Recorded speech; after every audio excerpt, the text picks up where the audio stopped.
Matirik po yung matirik. Mataas po ang araw. Kaya po kami Naka-shades. naka-shades. Ay, Kasi mainit sobrang po. taas po ng araw dito. Tapos, nakasombrero ka kami. Oh, nakasombrero tayo kasi mainit. Mainit po sa bus. Andito na po kami sa bus. May araw po dito sa bus. Sobrang taas ng araw dito sa bus. May mga stars.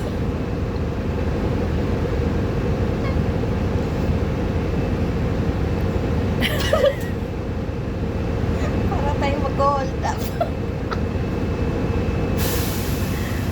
Matakot yung mga pasahero sa atin. Ang dami nating kapalpakan ngayon. Oh, number 1. Yung number 1 sa sa Thailand. Oh, ano meron sa Thailand? Yung wala tayong wala tayong wifi. Wala Tapos, kaming data. Hindi kasi pwedeng pumasok yung Grab sa hotel. Kasi meron doon mga yung nightlife doon sa street. Nightlife. Pero yung daylight. Nightlife ng mga doon nakatira. Mahilig silang sa Thailand, nightlife. Sa Singapore, Daylight. Yun yung una, yung wala kaming internet, wala kaming wifi doon. Sa Pinas. Sa Pinas.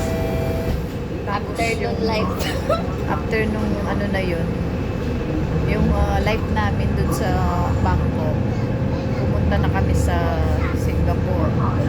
Yung pagpunta namin sa Singapore, nagkapalit naman yung passport namin. Ayun, naharap po kami ng immigration doon. Na office kami. Nagtagal Office. kami ng 1 hour. Na-office po kami. Na Na-office. office kami. Mahabang interview kasi nagkapalit kami ng passport. Hindi siya makapasok, hindi rin ako